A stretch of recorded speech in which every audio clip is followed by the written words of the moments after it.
That's cool.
Listen.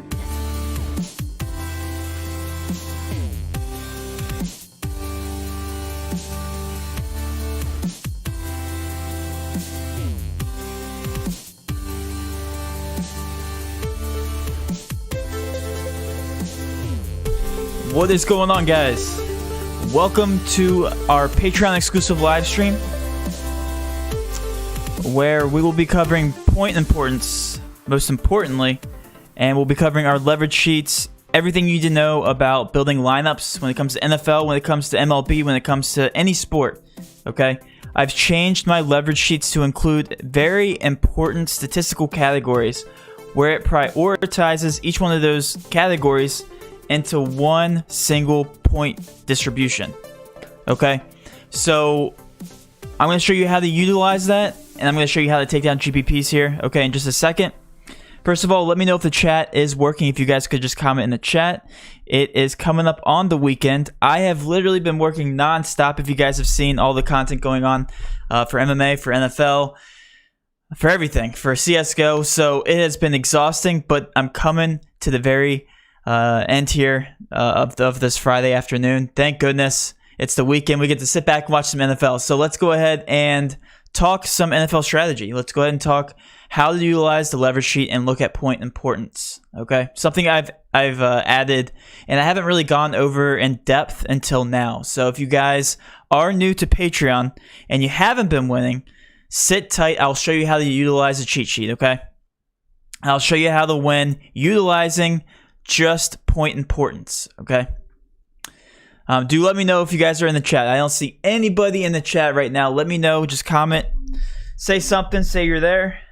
So I know that we have, first of all, if my chat's working so that I can check it for questions and stuff. All right, so let's go ahead and get started, guys. First of all, thank you for showing up. I know it's Friday. I will also leave this video live and public for Patreon members, so you guys can go ahead and go back and watch it if you guys missed any part of the live stream, or if you have questions and if you want to refer back to it. But let's go ahead and talk now. So we have our tabs here. We have QB stat sheet, we have running back stat sheet, we have wide receiver stat sheet, tight end stat sheet, and also defense stat sheet. Okay, all of these have important statistical categories on them, which help identify upside of players. Okay. For instance, we go through, we have salary. We have Vegas points. We have actual projections, which are between Roto Grinders, Fantasy Cruncher, and a couple of other things. Hey, what's going on, guys? Thanks. You guys just all came in at one time. What's going on, Cameron? What's going on, Red Boss? What's going on, Jazda? I think I said that right. What's going on? So we have projections. We have ceiling ratings, okay? How high the ceiling really is based on all those projections. Okay, then we have defense versus position. Okay, and then we have, most importantly, ownership. When you weight all those categories down, okay, when you weigh them all down into one single statistic, that's where point importance and final rank are included into the cheat sheet, and that's why they are the most important thing, because you bring all those together into one rating. Okay, for instance, Kyler Murray, he has one of the highest Vegas totals. He has one of the highest projections. He has one of the highest ceilings, and he has a fantastic matchup also at a pretty good salary. He's also one of the heaviest in ownership, but it doesn't really matter because his upside is that high that he probably will make an optimal or he has a greater chance of making optimal. And because of that, I rated him very well on their sheet. A 26-point rating is what I'm giving him, okay? Because if you rate him out of the 26 quarterbacks, he should be number one. He should be the priority. Sorry, Jay. What's going on, Jay? Okay, Russell Wilson next on the list. Also, highest Vegas total on the slate. Also has a very good projection. Ceiling is the exact same according to projections, but he has a slightly worse defense first possession, at least according to week 2 statistics. And he's also slightly under the radar in terms of ownership, the 3rd highest on the slate. So because of that, I gave him a 25-point rating, right? That's pretty straightforward, okay? So we can now take these point importance ratings, copy them over, paste them as actual projections, okay? And I already did that for you guys. I will go ahead and switch here. And the same thing for running back. All of these categories are the same because those are really the only things we need to look at, okay? We can go back and then put these in as actual projections, okay? By the way, I just used point importance for last week. I just went through lineup rewind, and I used my exact point importance important rankings. I put them in, and I clicked crunch, by the way, and the huge GPP, 25K the first, I won $335 with a single lineup just using point importance. I didn't even know Teddy Bridgewater rated that high. So Bridgewater with more was my stack. Came back with Chase Edmonds and Kenyon Drake because I guess they rated so high. By the way, that's even with a dud of a running back, and we still made $335. So that's pretty cool. That's good to know, right? Use lineup rewind when you guys can, by the way. So I went ahead and I imported all of these ratings into my Fantasy Cruncher using upload data. Okay, well, all you do, if you guys are new to Fantasy Cruncher or just in general, you copy all these guys, and I already did it, so I'm not going to go through with this, but you copy them, you put them right here on the left side, you go back in here, and you copy all the projections here, then you go back to projection, and then you simply hit upload. You go through all the players like that, okay? Once those are uploaded, they then become an actual projection here. Okay, my projection right here. See how everybody's changed? And that's the kind of projection. Those are the kind of projections that you want to use. I adjusted the formula, so I took salary out. So now it makes more sense with the salary. It shows the potential upside. It rates those players based on an actual rating. Okay, so if I sort by projections here, Mike Evans should be at the top because I want a lot of Mike Evans. He has a high ceiling this week. A lot of D-Hop. I want a lot of Metcalf, Godwin, Beckham. Again, using all of my projections and my statistics. Okay. So now we get to mess with advanced settings. By the way, I did this with running back. I did this with wide receiver, running back, tight end, and defense. I did it with all of them. You can go back here and mess with your advanced settings. If you guys haven't given my NFL stacking video a watch, my Fantasy Cruncher stacking, I went through all these settings with you guys. But right now, I just have stack QB with at least one wide receiver from the same team because you always want a QB wide receiver stack to capitalize on your upside. Stack a wide receiver with at least one wide receiver from the same game. So you want a game stack, okay? You want a QB with a wide receiver, and then you want a wide receiver from the opposing team. Because if that QB wide receiver goes off, that means the wide receiver probably from the other team is going off because it's a shootout. Shootout potential games, right? You want to target those stacks. If I go back here, you want to limit to opposing players 4. I haven't seen more than a 4-player game stack make an optimal. Okay, so that's just a known thing. I put 4 for myself. Again, you can mess with these settings as much as you want, but these are my preferred settings. Gotta drink some Red Bull.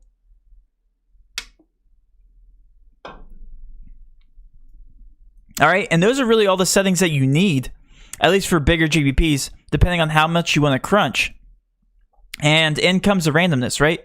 Let's go ahead and throw it on the 100 right now just so we get the basis of this.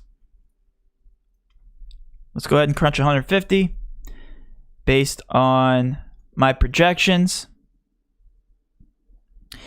And what it's going to do is it's going to go through my point importance and it's going to grab some high potential ceiling guys, right? Based on my physical projections that I have on the cheat sheet for you guys. So this should make it very easy for you guys. And as you can see, Amari Cooper was high on my radar. Marvin Jones, Metcalf, Kareem Hunt was up there. Obviously, Kyler Murray we just talked about. Russell Wilson, D-Hop. Like this all lines up right here, okay? and you can adjust this afterwards based on your feelings, based on your own projections. But again, I put these projections out here because this does provide the highest ceiling projections. Like, these are the guys that should take down a GPP, and that's why I try to make it easy for you guys. So if you just look through this lineup, Kyler Murray paired with Larry Fitz, there should be an opposing wide receiver, Marvin Jones. Boom. If that game is in a shootout, we're hoping for Marvin Jones and some Larry Fitz touches, right? That's what we're hoping for. This has a very high ceiling and a very good lineup in general. That has a very high ceiling according to my projections. Next one, Russell Wilson. We're pairing with DJ Metcalf, coming back with Amari Cooper. Boom, right there. Game stack. Wide receiver QB stack with Amari Cooper. Should be very popular, but nonetheless, does have a very high ceiling. Matthew Stafford pairing with Marvin Jones, coming back with Tyler Lockett. Boom. There's another lineup. Oh, and by the way, we have another game stack here. Just happens that way. Lockett with Amari Cooper and Schultz. So this is pretty straightforward, guys. I mean, this should be a good refresher if you already know what point importance is, but that is the basis of how to utilize point importance. So feel free to ask any questions in the chat, guys. Hopefully this was helpful. I'm not going to end it yet. I'm going to go over a couple more things. But again, you can utilize this in baseball the exact same way. If you go back through default settings, if you want to do a 5-2 stack, I've uncovered a couple other stacking options. So you can do 3-2 stacks depending on contest size. You can go back and adjust your stacking options. But this is the overview of it. This is how you attack bigger GPPs. Realistically, I'd probably throw like a 500% randomness on. If I really had 87% Amari Cooper, I'd probably adjust his exposures a little bit lower, something like 25-20%, again, depending on slate size. We're talking about 13 games, so that might even be a little bit lower. But if you look at all these lineups, guys, these all have very high potential. Joe Burrow with AJ Green, coming back with Rieger. Is he even back? Okay, he's out, so I even have to adjust my cheat sheet. By the way, do not do this now and don't finalize any lineups until Sunday morning when I have the finalized Patreon cheat sheet. Okay? That cheat sheet will be finalized and all of the injuries will be kicked out. Like Christian Kirk, he didn't practice Thursday, so he probably won't play. Like, don't finalize anything until Sunday morning, okay? That's when I finalize all my cheat sheets. But I mean, look at all these lineups. They all have a QB wide receiver paired. And based on my projections, these have very high ceilings. They all look pretty similar because I only have the randomness on 100%, but you guys get the point. I mean, we can go ahead. Let's go ahead and run it with 500. I'm actually kind of interested now. And sometimes if I don't like the exposures, I'll adjust those. Let's pretend like I'm running a slate right now. Yeah, so now we're getting the percentage ownership that we want. Amari Cooper, 35% might be a little too high, but yeah. Dak Prescott, pairing with CeeDee Lamb, come back with Metcalf. Dak Prescott, Amari Cooper, come back with another Seahawk, Metcalf. See that? See how that works? Very straightforward, guys. Very straightforward. But yeah, guys, that's how I did it. Look at this. There's a huge player pool, by the way. And again, you can actually like chop away some of these guys. Like, I might personally chop away some of these Jets because they really don't pose too much of upside for me personally. But like, you want to grab a huge net of guys. Just don't make it too large. Like, some of these guys don't make sense. Like Hunter Bryant, like, he shouldn't probably be in your player pool. He probably shouldn't. Same thing with a couple of these other guys. But again, those are all attention to detail things. I kind of wanted to give you guys an overview, like a very macro overview of what we're looking at here as far as point importance and really the relative, the points that you should be putting in for these guys. All right, so another thing to keep in mind, like if you are playing a single entry GPP and you're crunching your lineups, and let's just say that you want to enter one lineup and you crunch strictly on point importance, which is something I actually recommend, and you throw in those stacking rules. One thing to look at here, you also want to take a step further. If you guys don't know what the leverage sheet is, if you look at the stat sheet, we just covered that. But if you go over to the leverage sheet, the overrating column is by far the most important thing. I have plenty of videos that cover the overrating tool or the overrating column. But this shows you like the impact of what the player should have in GPPs if they do well. For instance, Kyler Murray, if he does well in GPPs, you're probably not going to benefit much just because his ownership will be inflated. Okay? Keep that in mind. A good pivot would be somebody like Russell Wilson. So this gives you another perspective. Like if I'm trying to take down a $2,000 or 2,000 person GPP, I might not want to play Kyler Murray. I might want to play Russell Wilson paired with Metcalf or Lockett to increase my upside. Or an even better pivot would be Tom Brady, because nobody's going to be playing Tom Brady in that GPP. Literally 0.6% ownership of guys are. Okay, so if Tom Brady happens to outperform some of these other stacks, well, guess what? You're in for a good payday. And that's what that overrating column shows you. You guys should know that by now. If you don't, go back and refresh on some of my other videos, and I just told you what it meant. So running back leverage, same thing. Like, I love Chubb this week. I absolutely love Nick Chubb because he's going against the Washington football team, and he's literally unowned. Like, that shouldn't happen. He has a very good Vegas total. The Browns have been running pretty well, and they should be up a majority of the game, so they're going to utilize Nick Chubb a lot. I actually love him, and that shows you here in the overrating column how good of a play he actually is. I have an eyelash in my eye. That's fantastic. Good timing. And again, like, Derrick Henry's a great GPP option. Really, the only bad GPP options on the slate, you can utilize this by looking at this: Sanders and Drake. You can fill out a lineup just utilizing overrating. Okay. What other sports are you going to cover? I'm assuming you mean on the stream. This is the only one I'm covering right now. But again, baseball is the exact same thing. So I can actually pull that up right now if you guys would like me to. You guys get to see my all my folders that I'm messing with daily. So yeah, let's go ahead and pull up MLB real quick, and I'll show you. It's the exact same process. So like, if you're looking at MLB, I have the point importance on the far right. You're gonna take these and import these as actual projections. Force your 5-2 stacks, and again, it shows you the exact same things. The team overrating column shows you the overratings. Okay. So for instance, like, if you play the Dodgers today, you're most likely going to do well if they do well in GPPs, because nobody has them.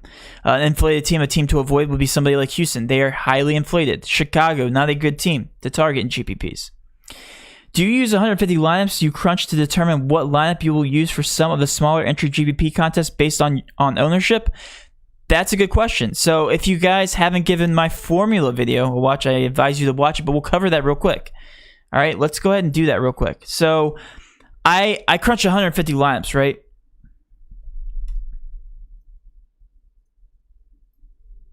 If you don't have the FC Pro version, then you won't see the ownership, okay? Ownership projections. Sort by ownership. This is the top one. Yeah, so what you have to do when looking at contest selection is find the benchmark lineup, okay? So for instance, I'm going to have to redo all my stuff here. I'm going to crunch one lineup based on ownership projection here, okay, with 0% randomness.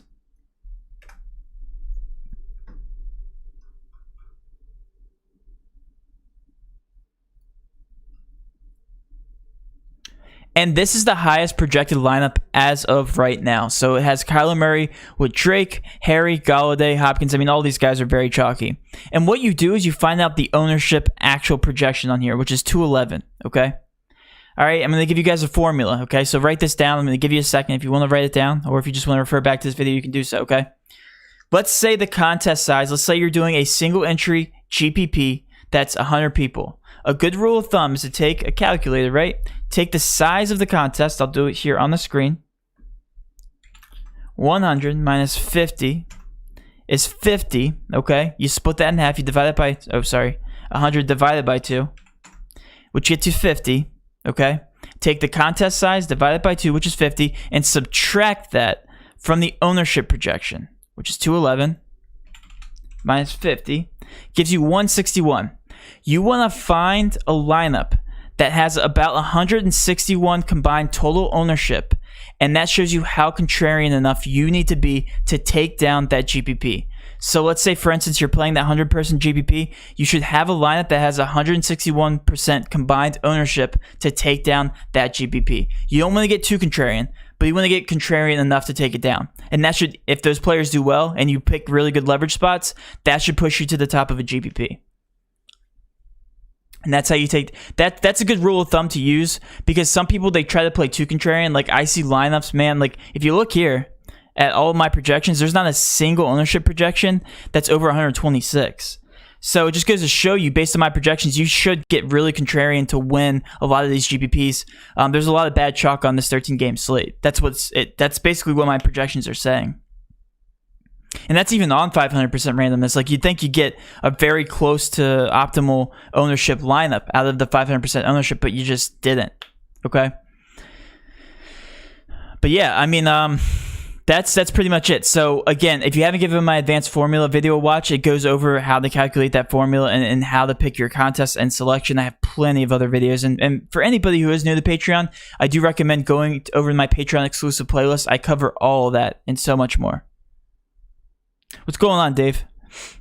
Is NBA the exact same? Yes, it is. So that point importance gives you a good idea of who to prioritize when you are constructing your lineups. Yep. If you have a tough time determining who to play, again, I advise going to that formula. Again, like the contest size should determine who you're playing. If you're playing 3 people, like if you're playing against 2 other people and there's a 3-person contest, you should go with the most chalk stack. You should crunch by ownership, and that should be your top lineup that you should be playing in very, very small GPPs. That's just how you do it. Okay? We want to make sure you guys get better at DFS. We don't want to give away our favorite lineups or anything. That's not how we do it around here. We want to make sure you all are getting better at DFS and adapting that contrarian mindset. All of these lineups, like if I were to crunch on 50 lineups and I had cut down my player pool, these would be the lineups I'd be entering into into the 150 contest, which is what I'm going to do this Sunday. Okay? All of these guys present a ton of upside. Like, all these lineups should have a tremendous amount of upside. Matthew Stafford, I talked about him in the high over-under with Arizona. With Galladay, come back with Hopkins, and then you are also having this game stack here. Like, all of these lineups and the way that you construct your lineup should all have upside. Again, these are the advanced options that I go through. Stack a QB with at least 1 wide receiver from the same team, and then come back with stacking a wide receiver from the same game. All right. If I don't have any more questions, guys, I'm going to sign off here. I will leave this video up. What's the highest number of players, I'm assuming? Contest, can you use that formula with like 303? Yeah, that's a good that's a good question. So basically, that doesn't work with your 300 person to $1,000 or 1,000 person contest, and I assume a lot of you play that. So that obviously doesn't work, right? What you need to do is just know that you need to get contrarian. You can't use that formula for those big contests. Like, for instance, if I just crunch my lines based on ownership, or if I crunch my lines based on the point importance, it's going to give me contrarian enough lineups to take those down. Like, nobody's going to have an 89.4% ownership lineup. Nobody's going to have Rex Burkhead matched with Matthew Stafford, with Todd Gurley, with Allen Robinson. It's just not going to happen. Nobody has that lineup. You already got contrarian enough if you are utilizing that and you see that the ownership is way off. Okay? That's just a good rule of thumb if you guys are picking smaller contests, because so many people try to get contrarian enough or try to get too contrarian where it doesn't make sense and you're starting to get crazy. You don't need to get crazy. Usually the chalk plays are good plays. Like, they're chalk for a reason. I have trouble with the bigger contests with 1,000 plus. Usually smaller GPPs cost way. That's not necessarily true. So if you wait closer to lock, there's actually contests that pop up that have low entries and also smaller amounts of people. I don't recommend playing over 1,000 people if you're brand new to DFS, first of all. It's very hard to cash in those contests, especially when you're playing with a ton of people who know what they're doing, and you're utilizing tools like the same ones that we have in front of us. I recommend playing less than 100 people. I personally play 3-man contests. Those are my favorite ones to play because you triple up your money when you play those, and you only have to beat 2 other people. It just makes a lot more sense. I personally don't touch double ups. Contest selection is literally everything. Absolutely everything. Do you have exposures in there from your trend column? I do not. So usually when I pick one or the other, I don't utilize trend column and point importance. It's really up to you, and they cover the same kind of concept. The trend column shows the good plays based on the ownership that is already projected on the slate, whereas point importance just shows like the upside combined with a little bit of ownership. They basically go over the same thing though. Like, you will see Amari Cooper in the trend column is probably underweight. Like, Amari Cooper is a great play according to the trend column. It's the same difference, but I don't have the exposures on right now, especially since I have my randomness at 500%. Absolutely, Cameron. If you guys ever have any questions, feel free to DM me. I'm always available, not only in Patreon but also in the Discord. I'm monitoring the Discord pretty much 24/7, so I get a notification straight to my phone. Like I just got a notification from somebody on Patreon. I'm always looking at my phone. So if you guys have any questions, feel free to reach out. I always try to be ready to answer them. I'm always readily available as much as I can be. Weekends, it's a little sketchy sometimes because that's the only free time that I do have. But Sunday morning, I am always at my computer. So feel free to reach out to me, guys. What's the max contest size that you recommend? It depends on your skill level, man. If you are a brand new player, I don't play anything over 100 people. I personally don't recommend that. Right now, like I'm playing in 23,000 people contests for myself. I won't do the Millie Maker because I don't have that much bankroll to throw around. You always want to max enter those types of contests. But if you do have this concept, if you guys are utilizing the leverage sheet, you want to play bigger GPPs. You want to max enter them. If it's quarter contests, max enter them with the point importance, and you guys will see success. Okay. Promise you. I just showed you on the lineup rewind on the other tab. I just crunched a lineup based on point importance, and it literally won $300 based on a $15 entry. And I just crunched it based on the point importance. It had nothing to do with anything else. That was it. Cowboys versus Seahawks going to be the highest implied total? Yes, it is. I believe it is at 57 right now, which is actually insane. Do you guys have any more questions about Fantasy Cruncher or really my cheat sheets in general, leverage spots, anything? Feel free to ask. And again, this will be uploaded to YouTube for you guys to watch later. I'll give it about another minute or so, and then I will leave. Again, do not lock in any lineups. My Patreon cheat sheets are always changing. MLB, NFL, look out for the finalized version. I have it in the top of the title. If it's subject to change, don't touch it. Don't touch it. Don't begin crunching your lineups until you're confident that is what the leverage spots are going to be. Okay, and that's when I finalize them. All right, Showtime, man. Thanks for tuning in, guys. Also, I really appreciate you guys. I know it's Friday. I know you're about to go and enjoy your weekend. And again, we will revisit all this Sunday. TJ and Kevin will be with me going live before lock. Again, that is mainly for the public and you guys, but we're giving our rough overview of the slate. If you guys want to check in last-minute injury news, and feel free to check into the Discord. With all that being said, guys, have a great rest of your day. Let's cash. I will talk to you guys in Discord and on Patreon.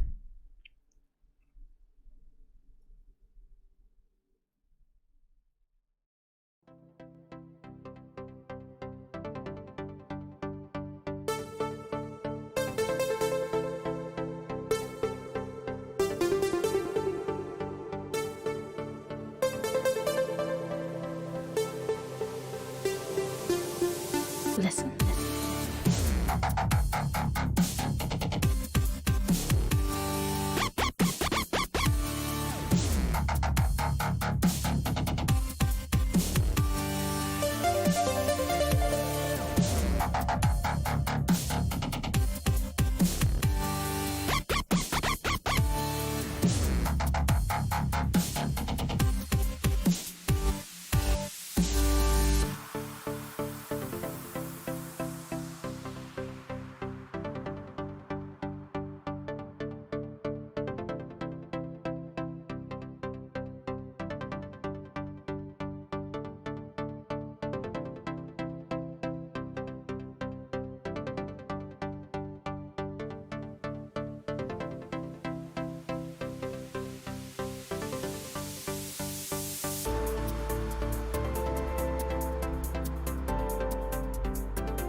Drop.